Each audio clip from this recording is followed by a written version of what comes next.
I can still remember the exact moment it happened, down to the smell of burnt coffee lingering in the break room. It was a Wednesday morning. I had just finished preparing the quarterly reports when I noticed unfamiliar footsteps echoing through the hallway, sharper, louder, confident, but not the good kind. I glanced up from my desk, and there he was, Zach, the founder's son. He was barely 30, dressed in an overpriced designer suit that looked like it was trying too hard to convince everyone he was ready for this role. Spoiler, he wasn't. The ink on his MBA was probably still drying. His father, Mr. Carter, had built this company from the ground up over 4 decades, sweat, sacrifice, late nights, all of it, and I'd been here nearly 25 years, longer than Zach had even been alive. Zach sauntered toward me, not with a smile, not with a greeting, just that smug half grin you'd expect from someone who mistakes arrogance for competence. "Ellen," he said, folding his arms like some corporate superhero, "come to my office now. Not please, not even can. You just now." A strange chill crept down my spine. Something was off. I followed, clutching my notebook, trying to convince myself this was just a misunderstanding. Maybe he wanted an update on the financial forecasts. Maybe, but deep down something told me I knew. The moment I stepped inside, he didn't even offer me a chair. He turned, leaned against his father's old oak desk, the same desk I'd seen Mr. Carter sit behind hundreds of times, with humility and grace, and said, like he was commenting on the weather, "This isn't going to take long." Then came the words, "You're irrelevant." I blinked. "Excuse me." A slow chuckle escaped his lips, the kind that crawls under your skin. "Look, no hard feelings, but you're from a different era. We're moving in a new direction, faster, smarter, leaner. You've been here too long. You're comfortable. That's not what this company needs anymore." I stood frozen for a second. I thought maybe I'd misheard him. Maybe this was a joke, a bad one, but the dead look in his eyes told me otherwise. "You're firing me." He smirked wider. "Exactly. Pack your things. Security will escort you out within the hour." My fingers tightened around the notebook in my hands. I could feel the blood draining from my face. I wasn't just a random employee. I was the senior contracts manager. I had written most of the operational contracts this company still depended on. I had been the one who navigated us through the 2008 financial crash, the one who secured the 3 biggest clients still paying our salaries, and yet here he was, this child in a suit, throwing me out like I was a broken stapler. I swallowed the lump forming in my throat. "On what grounds?" I managed to ask, keeping my voice steady. His answer, a lazy shrug. "It's called restructuring. Look it up." I stood there, chest pounding. My mind raced through every emotion: anger, disbelief, humiliation, a million things I wanted to say, to shout even, but I didn't. Instead, I smiled, not because I wasn't shattered, but because I suddenly realized something he didn't know. He had no idea. Without another word, I turned, walked out of his office, and straight past the gawking stares of my coworkers. Some whispered, some didn't dare look at me, but none of them stepped forward. I didn't blame them. In corporate life, self-preservation is currency. Back at my desk, I packed slowly, mechanical phone charger, family photo. That little ceramic mug from the company's 15th anniversary party, ironic now, and as I slid the drawer shut for the final time, I glanced over at the glass wall of the boardroom. Zach was inside, shaking hands with a group of investors, smiling, pretending to be something he wasn't. I walked out of that building with my head held high, not because it didn't hurt, not because I wasn't angry, but because I knew something Zach didn't. There was a clause. A very specific clause, hidden, subtle, but ironclad, inserted into the contract with our biggest client 5 years ago at Mr. Carter's request. Back then, after a botched negotiation nearly sank the company, Mr. Carter asked me to draft a provision. It stated that only I, Ellen Walker, had the legal authority to negotiate, renew, or modify the agreements with that client. Without me, the contract was void completely, and Zach, he hadn't read it, not yet. As I sat in my car, hands trembling, staring at the steering wheel, one thought drowned out everything else. "Let's see how cocky you are tomorrow, Zach." I didn't have to wait long, because the next morning the call came, and when it did, the very first words I heard were not a greeting. It was Mr. Carter, and he was roaring, "Do you even know who she is? Read the contract right now." My phone buzzed again. I stared at it, thumb hovering over the answer button. Mr. Carter, the founder, the man who built the company from nothing, a man I respected More than anyone in my professional life, I took a deep breath and pressed answer. His voice hit me like a thunderclap. Ellen, why the hell am I hearing that? You've been fired. There was no warmth, no politeness, just raw fury, barely restrained. For a moment, I was silent, not because I didn't have an answer, but because I didn't even know where to start. Your son, I said quietly. Zach, he told me I was irrelevant. A sharp inhale, then an explosion of noise, paper slamming, drawers yanked open, the sound of footsteps pounding across hardwood floors. Irrelevant, irrelevant, I winced, pulling the phone slightly away from my ear. Then the words that would mark the beginning of Zach's unraveling. Do you even know who she is? I could practically hear the veins popping in Mr. Carter's neck. He wasn't just angry, he was stunned, betrayed. The son he trusted to carry on his legacy had made a move so catastrophically stupid it left him breathless. Read the contract, Mr. Carter growled at someone in the background. Read the contract right now. A pause, then muffled voices, papers flipping, the tension on the other end of the line thickened into something suffocating, then absolute silence, long, heavy, deafening. I stayed perfectly still, gripping the steering wheel of my car parked right outside my apartment building, heart pounding so loudly I thought it might echo through the phone. And then a different voice, Zach's, low, uneven, shaky. What is this? Mr. Carter didn't even try to contain himself. You didn't read it, did you? You arrogant fool. You walked in here thinking you knew everything, and you didn't even read the fine print. Another shuffle of papers, more silence. Then Zach again, his voice cracked. Now it says she's the sole authorized negotiator on the Dalton account. No modifications, no renewals, no discussions without her signature. Correct, Mr. Carter spat. Correct, because 5 years ago, after your bright idea to negotiate without legal review nearly cost us $8 million, I told Ellen to draft that clause for protection. And now I could hear him slamming something, his hand probably on the desk. You've fired the one person holding together our most lucrative contract, the contract that accounts for over 30% of our annual revenue. Zach stammered. You didn't think that's the problem? The call went quiet for a moment, then Mr. Carter came back directly to me. Ellen, where are you right now? I cleared my throat, at home, waiting to see how this unfolds. A deep sigh, the sound of a man realizing the depth of the hole his own son had just dug. Ellen, I am so deeply sorry for what my son did, and I need you to come in immediately. Dalton's renewal meeting is at 10 o'clock. If you don't show, the entire deal collapses. A strange mix of emotions swirled in me. Part of me wanted to let it burn, let Zach face the consequences of his ignorance, let Mr. Carter see just how wrong his decision had been to hand the reins to someone so profoundly unqualified. But another part of me, the part that had dedicated 25 years to this company, that had built relationships, that took pride in the integrity of my work, that part wasn't ready to see it all go up in flames. I paused, then spoke carefully. I'll consider it, I said, but not without conditions. Silence again, then a low, measured response. Name them. My hands stopped trembling. I want everything in writing. I said, my role, my authority, my job security, and I want Zach nowhere near me. Nowhere near my department, no power over my work. Zero. Done, Mr. Carter said without hesitation. And one more thing, I added, voice sharp. Now I'm not walking through the employee entrance. A chuckle, dry, tired, but genuine. Fair enough. I hung up and sat in my car for a moment longer, watching the morning sun hit the edge of the high-rise where I had spent more than half my professional life.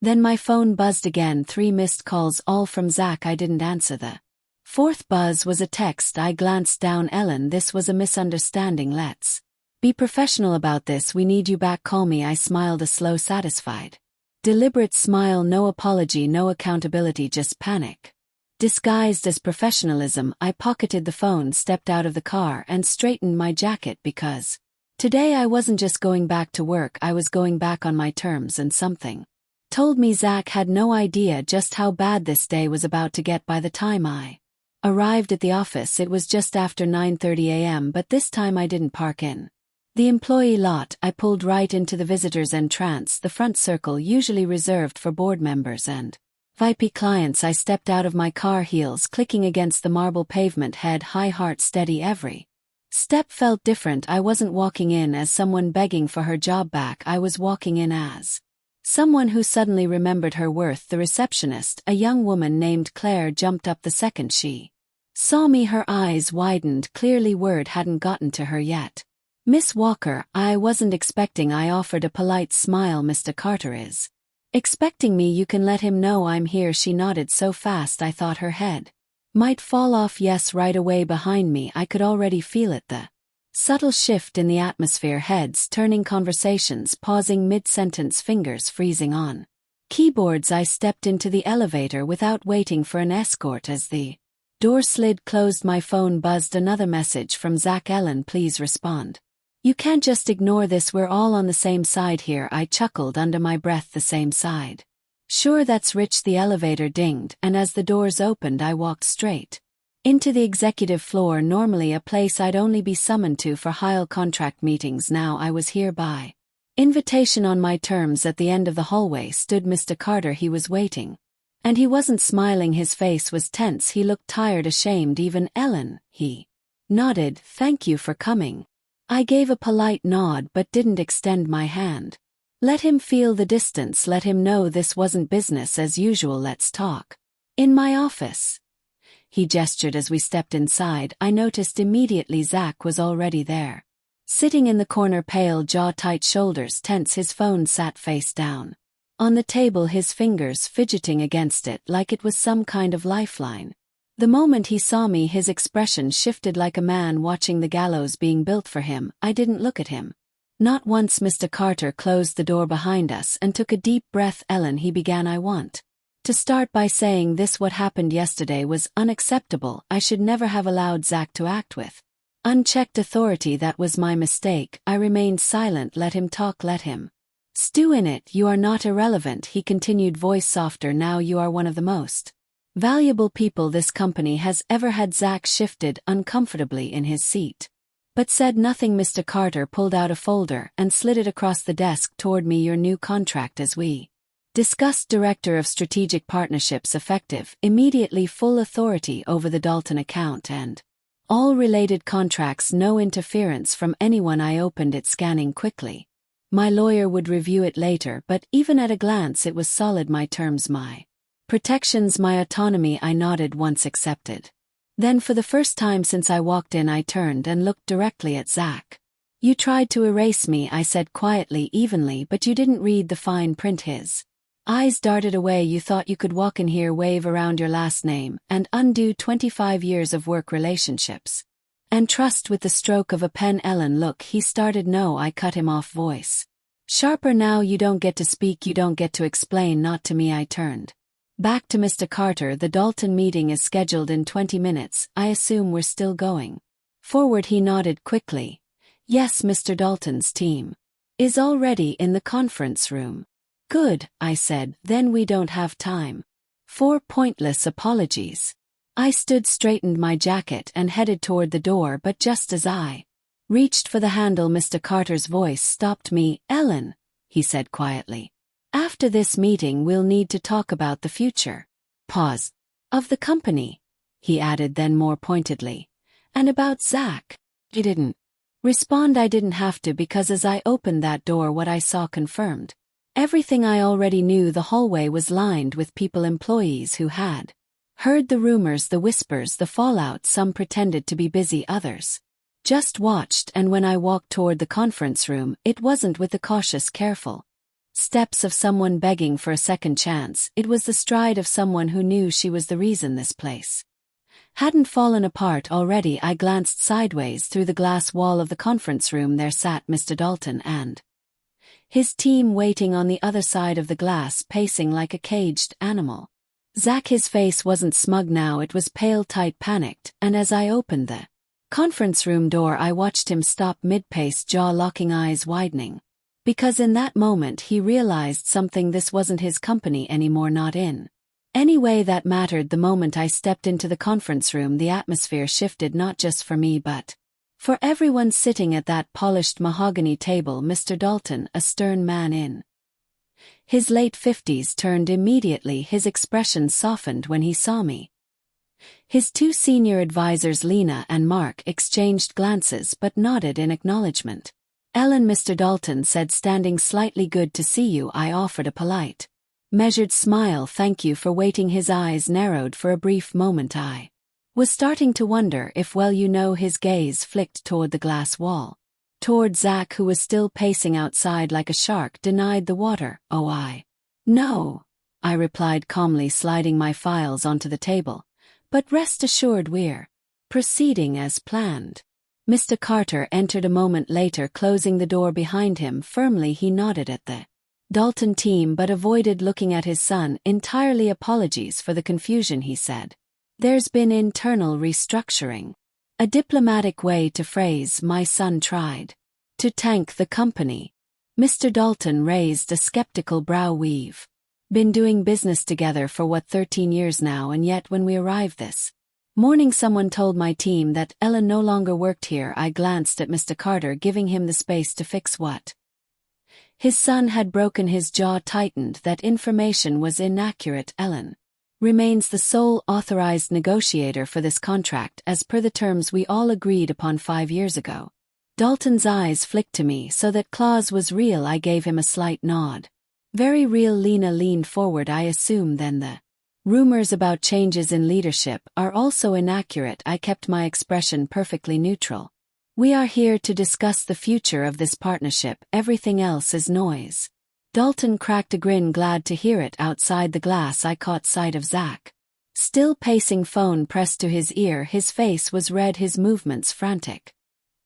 He was watching, but he couldn't come in. He had no authority here, not today, and he knew it. Let's begin, I said, flipping open the final draft of the contract. Renewal as discussed in our previous correspondence. The terms have been adjusted to account for the increased logistics costs on your side for the next 40 minutes. It was business, precise, professional, exactly the kind of high-stakes negotiation I'd handled dozens of times before, but never with quite this much on the line. Every glance from Mr. Dalton carried an unspoken question. Is this company stable? Are they still the partner we trust? Every line of the contract was a chance to reassure him that yes, we were, or rather I was. Mr. Carter mostly stayed silent, observing, occasionally nodding. It was clear even to the Dalton team that this wasn't his show anymore. Not in this room, this was mine. As we neared the close, Mr. Dalton leaned back in his chair, tapping his pen against his notebook. I have to admit, he said, voice low but firm, when we heard Ellen was out we were already preparing to walk. Mr. Carter flinched but said nothing. Dalton continued, but seeing her here, knowing she's still handling this, that makes all the difference. He clicked his pen shut and smiled. You have a deal.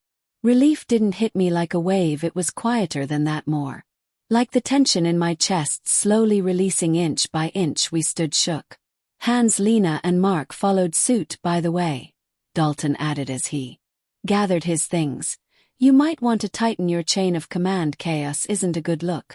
Mr. Carter nodded stiffly. Understood. As the Dalton team filed out, I walked them to the elevator. Lena paused before stepping in. Ellen, she said quietly, if things ever change around here, you call me. Seriously, you deserve better than this circus. I smiled, genuine this time. Thank you, Lena, I'll remember that. As the elevator doors closed, I turned back toward the conference room just in time to see Zach storming toward me. His face was twisted, anger, panic, disbelief all rolled into one. You just had to make me look bad, he spat, voice low but shaking. I tilted my head, completely calm now. Zach, you did that all by yourself. He opened his mouth to respond, but a voice cut through the hallway before he could. Zach. It was Mr. Carter. His tone was cold, final. My office now.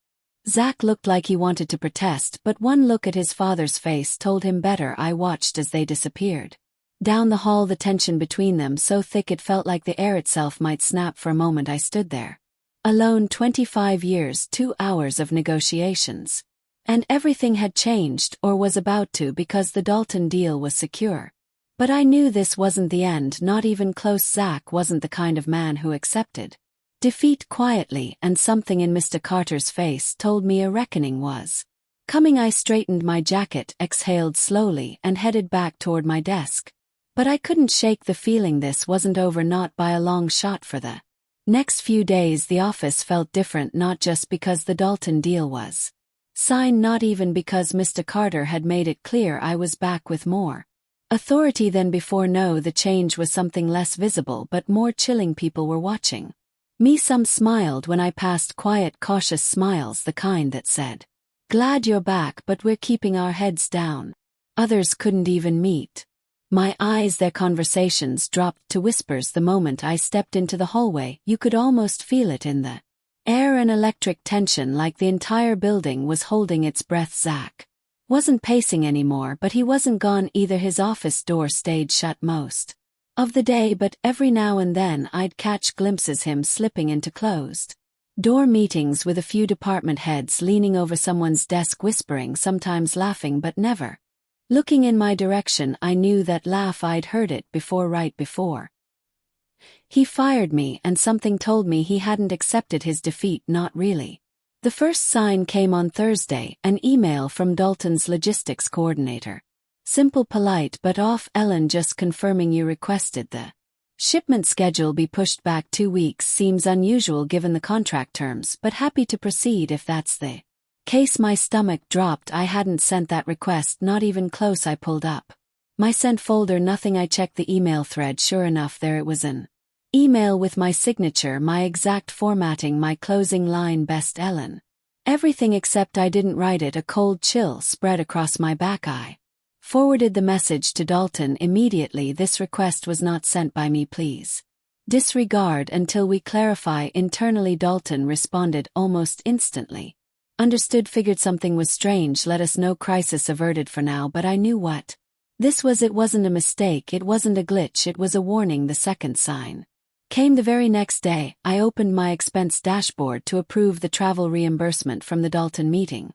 Denied, flagged for unauthorized travel. I stared at the screen, stunned. That had never happened before. I had never, not once, had an expense report denied in my entire 25-year career. I clicked into the notes. Per updated policy, reimbursements require pre-approval from the executive office. ZCZC Zach Carter. I clenched my jaw. This wasn't about money, this was about sending a message.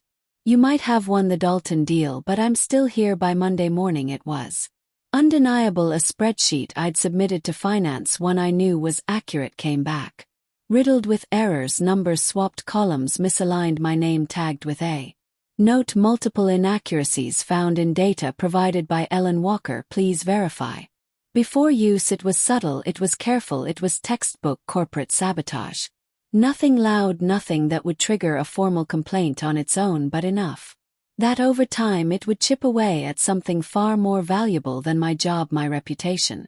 I knew exactly what this was. I'd seen it before years ago at my first job. A senior manager who couldn't confront problems hidden, so he'd start quietly closing doors around you, deny resources, remove your access, flag your work with false errors, isolate you, and then when you were sufficiently exhausted, when the mistakes, real or fabricated, stacked up high enough, he'd smile across the table and say, "It's probably best if you moved on." But I wasn't 24 anymore, and I wasn't naive. Not this time. I started documenting everything, every flagged expense, every falsified error, every email discrepancy.